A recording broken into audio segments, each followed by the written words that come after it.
Welcome to AK kitchen. இது வரைக்கும் நம்ம சேனலை சப்ஸ்கிரைப் பண்ணலைன்னா சப்ஸ்கிரைப் பண்ணிக்கோங்க. இன்றைக்கி நம்ம பார்க்க போகிறது ஒரு இன்ட்ரெஸ்டிங்கான விளாக் தான். தீபாவளி அன்னைக்கு நம்ம மதுரையிலேருந்து காந்தலூர் ட்ராவல் பண்ணியிருந்தோம். நாங்கள் எக்ஸ்ப்ளோர் பண்ணதையும் எக்ஸ்பீரியன்ஸையும் தான் நான் உங்கள்கிட்ட ஷேர் பண்ண போகிறேன். ரொம்பவுமே நல்லா இருந்துச்சு, த்ரில்லிங்காக இருந்துச்சு. இந்த ரோடு வந்து நான் நைட்டில் வந்து ஹில்ஸ் ஏறினது கிடையாது, இதுதான் ஃபஸ்ட் டைம். நைட்டில் வந்துட்டு நம்ம இந்த ரோட்டில் போகும்போது ரொம்பவுமே வந்து ஒரு பயமாகவும் இருந்துச்சு, ஒரு இன்ட்ரெஸ்டிங்காகவும் இருந்துச்சு. ஏன்னா இது வந்து ரொம்ப சிங்கிள் ரோடு தான். அதனால் எதிர்த்தாப்புல உங்களுக்கு வண்டிகள் வரும்போது கொஞ்சம் நம்ம அட்ஜஸ்ட் பண்ணி கொஞ்சம் வெயிட் பண்ணி விலகி போகிற மாதிரி தான் இருந்துச்சு. அதே மாதிரி நமக்கு லக் இருந்துச்சுன்னா நைட்டில் வந்துட்டு உங்களுக்கு அனிமல்ஸ்லாம் கூட ரோடை கிராஸ் பண்ணுமா. நம்மளும் பார்த்தோம், யானை பார்த்தோம். அந்ததும் உங்களுக்கு உள்ள வீடியோவில் வரும் பாருங்கள். ரொம்பவுமே இருட்டாக ஒரு மாதிரி வித்தியாசமான ட்ராவலிங்காக இருந்துச்சு. இது வந்து தமிழ்நாட்டோட குட்டி காஷ்மீர்னு சொல்லுவாங்களாம். அந்த அளவுக்கு தான் கூலிங்கும் கிளைமேட்டும் அங்கே அப்படி தான் இருந்துச்சு ஆக்சுவலாக. நம்ம வந்துட்டு பீஸ்ஃபுல்லாக போயிட்டு நல்லா ரெஸ்ட் எடுத்துகிட்டு வரணும் அப்படின்னு நினைக்கிறவங்க கண்டிப்பாக வந்து நீங்கள் காந்தலூரை போய் விசிட் பண்ணலாம். நல்லா இருந்துச்சு, கிளைமேட் நல்லா இருந்துச்சு. ரோடு ஃபுல்லுமே உங்களுக்கு இந்த மாதிரி தான். அதாவது ரோடு பிரச்சனை கிடையாது, மற்றபடி வந்து சிங்கிள் ரோடாக தான் இருக்குது. பாருங்கள், ஒரே ரஷ்ஷாக இருந்துச்சு. என்னடான்னு பார்த்தா டிராஃபிக்காக இருந்துச்சு. யானை நின்றுருந்தது. அவங்க நல்ல மூடில் இருந்தனால எதுவும் பண்ணலை, நின்றுட்டு ரொம்ப நேரம் நின்றுருந்தாங்க. ஒரு ½ நின்றுருந்த மாதிரி இருந்துச்சு. அதுக்கப்புறம் எல்லோரும் லைட் மாற்றி மாற்றி போட்டு அந்த லைட் வெளிச்சத்தில் வந்துட்டு அப்படியே ரோடை க்ராஸ் பண்ணி மூவ் பண்ணி போயாச்சு. போனதுக்கப்புறம் நம்ம திரும்ப ட்ராவல் பண்ண ஆரம்பித்தாச்சு. நாங்கள் நைட்டு வந்துட்டு நம்ம ஸ்டே பண்ணியிருந்த ஹோட்டலுக்கு போகிறதுக்கு நைட் 10 o'clock ஆகிடுச்சு. நீங்கள் கிளம்பி போகிறீங்க அப்படின்னா கொஞ்சம் இயர்லியாகவே போயிடுங்க. இல்லை ஒரு குரூப்பாக போகிற மாதிரி இருந்துச்சுன்னா போனால் ஒன்றும் பயம் தெரியாது, ஜாலியாக தான் இருக்கும். சப்போஸ் தனியாக சிங்கிளாக போகிறீங்கன்னா இல்லை சும்மா 4 பேர் அந்த மாதிரி போகிறீங்கன்னா கொஞ்சம் வெள்ளனா போயிட்டிங்கன்னா பயம் தெரியாது. அதே மாதிரி 2 வீலர்லாம் நைட்டு வந்து அலௌடு கிடையாது. காரு, வேனு அந்த மாதிரி தான் அலோவ் பண்ணுறாங்க. 3 செக் போஸ்ட் இருக்குது. செக் பண்ணிவிட்டு தான் நம்மளை வந்து உள்ளே அலோவ் பண்ணுறாங்களே. அவ்வளோதான், யானை மூவ் ஆகிடுச்சு. நம்ம வந்து கண்டினியூவாக போக ஆரம்பித்தாச்சு. மறையூர் வரும்போது ஒரு நல்ல ஒரு ஃபால்ஸு சவுண்டு. ஆனால் இருட்டாக இருந்தனால நமக்கு ஒன்றும் கிளியராக அதை வந்து எடுக்க முடியல.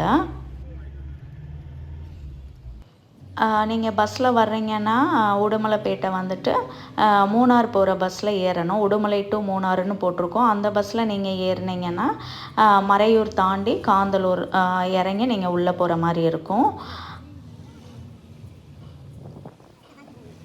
பாருங்கள், இதான் மறையூர். அதை கிராஸ் பண்ணி வந்தோடனே நைட்டு வியூ இப்படி தான் இருந்துச்சு.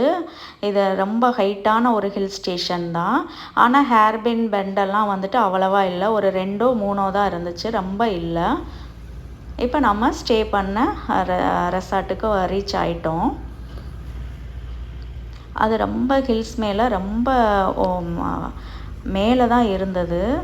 அந்த ட்ராவல் பண்ணி போகிற இடமே உங்களுக்கு ஒரு ஆஃப் ரோடு மாதிரி தான் இருந்தது, அந்த ரைடு மாதிரி தான் இருந்துச்சு. கேம்ப் ஃபயர்லாம் என்ஜாய் பண்ணியாச்சு. இப்போ நம்ம தங்கியிருந்த ரெசார்ட்டோட ரூம் டூர் பார்த்துடலாம். ஷார்ட்டாக குயிக்காக பார்த்துட்டு வாங்க.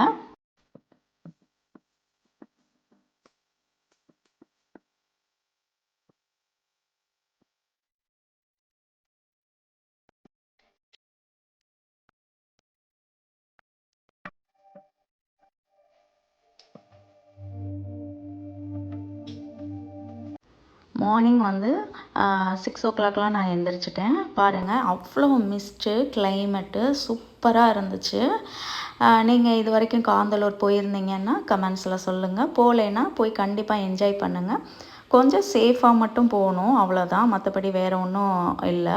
ஃபஸ்ட்டே ரெசார்ட்லாம் புக் பண்ணிடுங்க, கிடைக்கிறது கொஞ்சம் கஷ்டமாக தான் இருக்குது. இந்த சைடு இருக்க கேட் போட்டிருக்காங்க, அது வழியாக நம்ம வெளியில் போகலாம். போயிட்டு நம்ம அங்கே ஒரு வியூ பாயிண்ட் வச்சுருக்காங்க இந்த ரூமில் ஸ்டே பண்ணுறவங்களுக்கு.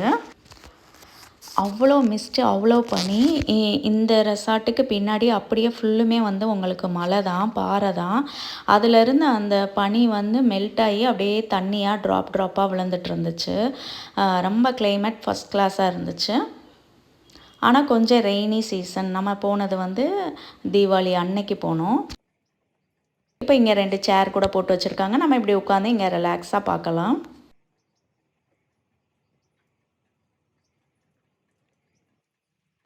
இப்போ மார்னிங் 7க்கு மேலே ஆயிடுச்சு. நம்ம ரூம்லேருந்து ஓப்பன் பண்ணுறேன் பாருங்கள். மிஸ்ட்டு ஃபுல்லாக எப்படி தண்ணியாக மெல்ட் ஆகி ஓடிட்டுருக்கு பாருங்கள். அவ்வளோ கிளைமேட் நல்லா இருந்தது. காஷ்மீருன்னு சொல்கிறதுக்கு ஏத்தாப்பில் தான் இருந்துச்சு. உண்மையிலே குட்டி காஷ்மீர் தான். நமக்கு உள்ளேயே வந்து ரெசார்ட்டுக்குள்ளேயே இன்டோர் கேம்ஸ் எல்லாம் நிறையா இருந்தது.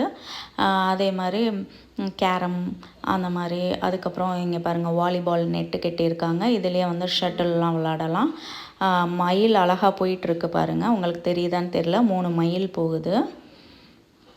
நல்லா ஷட்டில் காக் விளாடலாம். எல்லாமே உள்ளேயே நல்லா வந்து டைம் ஸ்பெண்ட் பண்ணிக்கலாம். அது போக வந்து இங்கே நிறைய வியூ பாயிண்ட்டெல்லாம் இருக்கான். நாங்கள் எங்கேயும் போகல. நாங்கள் ஃபுல்லாக வந்து ரூமில் ரெஸ்ட் எடுத்துகிட்டு நல்ல கிளைமேட் என்ஜாய் பண்ணோம். ஆன் தி வேயில் வரும்போது என்னென்ன இருக்கோ அது மாதிரி லைட்டாக பார்த்துட்டு வந்துட்டோம். இந்த மாதிரி ஹோட்டல்லையே வந்து நம்ம தங்குற ரெசார்ட்டுகள்லேயே வந்துட்டு அரேஞ்ச் பண்ணி கொடுத்துருவாங்க. ஒவ்வொன்றுக்கும் ஒவ்வொரு அமௌண்ட் போட்டிருப்பாங்க. நம்ம எது பார்க்க விரும்புகிறோமோ ஜீப் சஃபாரி இந்த மாதிரி நமக்கு கையில் கொடுத்துட்றாங்க. நீங்கள் இதில் ஏதாவது சூஸ் பண்ணிவிட்டு போயிட்டு வந்துக்கிறலாம். நாங்கள் ஃபுல்லாக போனது வந்து நல்ல மழைன்றனால எங்கேயுமே நாங்கள் போகல. அங்கேயே அந்த ரெசார்ட்டுக்குள்ளே முயல்லாம் வளர்த்தாங்க. அழகாக இருந்தது. உள்ளேயே கேன்டீன் எல்லாமே இருக்குது. நமக்கு வந்து பிரேக்ஃபாஸ்ட் மட்டும் அவங்க ப்ரொவைட் பண்ணிட்டாங்க. லன்ச்சு, பார்பிக்யூ அதெல்லாம் வேணும்னா நீங்கள் தனியாக பே பண்ணிவிட்டு நம்ம வந்து ஆர்டர் கொடுத்தோன்னா அவங்க பண்ணி கொடுப்பாங்க. இப்போ நமக்கு மார்னிங் பிரேக்ஃபாஸ்ட் ரெடி ஆகிடுச்சு. பார்த்திங்கன்னா இட்லி, ஆப்பம், தோசை, சட்னி, சாம்பார். ஆப்பத்துக்கு வந்து கடலைக்கறி வச்சுருந்தாங்க.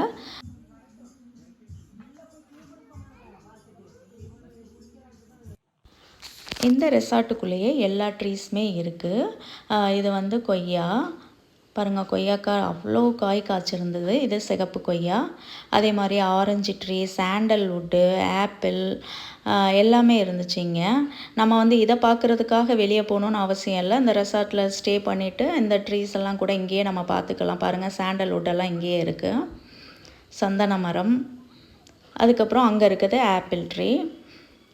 மிஸ்ட்டு பாருங்கள் இன்னும் குறையலை. இப்போ வந்து 10க்கு மேலே ஆயிடுச்சு டைமு. இப்போ நம்ம கிளம்பியாச்சு. இதே வந்து ஹாஃப் ரோட் ரைடு மாதிரி தான் இருந்துச்சு நம்ம போய் ஸ்டே பண்ணியிருந்த இடமே. இப்போ நம்ம ஆப்பிள் கார்டன் பார்க்கலான்னு போனோம். ஆனால் வந்து அங்கே சீசன் கிடையாது. நீங்கள் ஆப்பிள் பார்க்க போகணும் அப்படின்னா நீங்கள் வந்துட்டு ஜூன் ஜூலையில் போங்க, அதுதான் சீசன். அதே மாதிரி ஸ்ட்ராபெரி சீசன் பார்க்கணுன்னா நீங்கள் மார்ச் டு மே போகணும். அப்போ தான் ஸ்ட்ராபெரி பார்க்க முடியும். நம்ம போனது வந்து அக்டோபருங்கிறனால இப்போ பேஷன் ஃப்ரூட் மட்டும்தான் சீசனில் இருந்துச்சு. இந்த கார்டனுக்குள்ளே போகிறதுக்கு நமக்கு ஒரு ஆளுக்கு 20 ருபீஸ் வந்து சார்ஜ் பண்ணுறாங்க. 10 மெம்பர்ஸ் மட்டும்தான் உள்ளே அலோவ் பண்ணுறாங்க. பாருங்கள், டேலியா பூலாம் அவ்வளோ சூப்பராக இருந்துச்சு. இது வந்து ஹில் ஸ்டேஷனில் மட்டும்தான் வளரும். இதை வாங்கிட்டு வந்து நம்ம ஊர்களில் வச்சா கண்டிப்பாக வராது இந்த பூவெல்லாம். இதான் ஆப்பிள் ட்ரீ. வெறும் மரத்தை தான் பார்க்க முடிஞ்சது. உள்ளே வர ஃப்ரூட்ஸ் எல்லாம் வந்து உள்ளேயே வந்து சேல் பண்ணுறாங்க. அப்பப்போ என்ன சீசனில் இருக்கோ நம்ம போகும்போது அதை நம்ம வாங்கிக்கலாம். பேஷன் ஃப்ரூட் வந்து 1 கேஜி வந்து 120ன்னு சேல் பண்ணாங்க. இதான் பேஷன் ஃப்ரூட்டோட மரம். இதுதான் இப்போ சீசனில் இருந்தது. அதோட பூ பாருங்கள். அப்புறம் முடிச்சுட்டு நம்ம வெளியே வந்தாச்சு. இது வந்து வெளியில் இருக்க ஒரு கடை. அதில் மலைப்பூண்டு அந்த மாதிரி அங்கே விளையக்கூடிய ஃப்ரூட்ஸு, மலை நெல்லிக்காய் அந்த மாதிரிலாம் வச்சுருந்தாங்க. இது அங்கே இருக்க சீத்தாப்பழம். ஃப்ரெஷ்ஷான கேரட் இருந்தது. இந்த செடியெல்லாம் பார்த்திங்கன்னா ஸ்ட்ராபெரி செடி அந்த மாதிரி நம்ம வாங்கிட்டு வந்து வளர்க்குறதுனா வளர்த்துக்கலாம். வரும்போதே ஒரு ஃபோட்டோ ஷூட் பாயிண்ட் இருந்தது. இது பார்த்திங்கன்னா அவ்வளோ மிஸ்ட்டு, அவ்வளோ பார்க்குறதுக்கு அவ்வளோ சூப்பராக இருந்துச்சு. போன எல்லாருமே அந்த இடத்துல காரை ஸ்டாப் பண்ணிட்டு ஃபோட்டோ எடுத்துகிட்டு இருந்தாங்க. நம்மளை நிப்பாட்டி இதை கொஞ்சம் நேரம் என்ஜாய் பண்ணிவிட்டு அப்படியே திரும்ப கிளம்பியாச்சு. கிளம்பும்போது நாட்டு சர்க்கரை செய்கிற இடம் அங்கே இருக்குது. அதையும் நம்ம போய் பார்த்துடலாம். இது வந்து ஃப்ரெஷ்ஷாக கரும்பு ஜூஸ் இங்கே கிடைக்கிது. கரும்பு ஜூஸ் வந்து 30 ருபீஸ் ஒரு டிஸ்போசிங் கப்பில் தராங்க. அது வந்து 30 ரூபா. இங்கேயே வந்து நாட்டு சர்க்கரையும் உங்களுக்கு விற்கிறாங்க. நம்ம வேணும்னா வாங்கிக்கிறலாம். 1 கிலோ வந்து 120 ரூபா. அதுலேயே வந்துட்டு சாக்லேட் ஃப்ளேவர் அப்புறம் மசாலா ஃப்ளேவர் அந்த மாதிரிலாம் கூட விற்கிறாங்க. இது வந்து இப்போ நாட்டு சக்கரை ரெடி ஆகிட்டுருக்கு. இது ட்ரை ஆனதுக்கப்புறமா இந்த வழியாக வந்துட்டு இங்கே வந்து நமக்கு ஸ்டோர் ஆகும். அதுக்கப்புறம் இவங்க பேக்கெட் போடுவாங்க. இது வந்து கரும்பு ஜூஸ் செய்கிற இடம். இப்போ கரும்பு ஜூஸ் குடிச்சிட்டு திரும்ப கிளம்பியாச்சு. இது ஒரு வியூ பாயிண்ட்டு. இப்போ நம்ம நைட்டு போனனால அந்த காந்தலூர் ஆர்ச் அந்த இது நம்ம வந்து எடுக்கலை. அதனால் நான் ரிட்டன் வரும்போது எடுத்தேன்.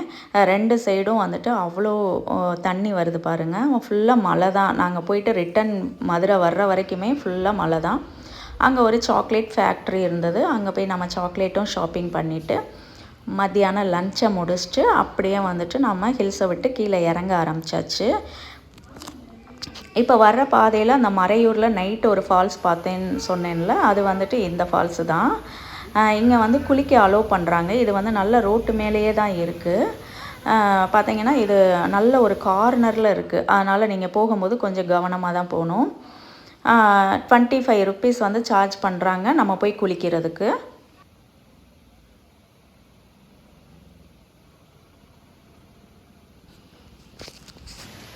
அவ்வளோதான், நம்ம கிளம்பியாச்சு. ஆனால் நம்ம கிளம்பும்போது சரியான மழை ஆரம்பிச்சிடுச்சு. அதே மாதிரி பயங்கரமான டிராஃபிக். உங்களுக்கு பார்த்தாலே தெரியும் எவ்வளோ கார் நிற்கிது பாருங்கள். ஒரு 2.5 மணி நேரம் நாங்கள் டிராஃபிக்கில் வெயிட் பண்ணோம். நாங்கள் சீக்கிரமாக இருட்டங்குள்ளேயும் கீழே இறங்கணுங்கிறதுக்காக தான் ஆக்சுவலாக வெள்ளனாவே கிளம்புனோம். பட் இங்கே வந்து டிராஃபிக்கில் நல்லா மாட்டியாச்சு. மழை பெஞ்சதுக்கு அதுக்கும் பயங்கரமான டிராஃபிக் ஆகிடுச்சு. அதுக்கப்புறம் ஓரளவுக்கு அப்புறம் டிராஃபிக்கை கிளியர் பண்ணி கொஞ்சம் அனுப்ப ஆரம்பித்தாங்க. பாருங்கள், உங்களுக்கு பார்த்தாலே தெரியும் எவ்வளோ டிராஃபிக் இருக்குதுன்னு பாருங்கள்.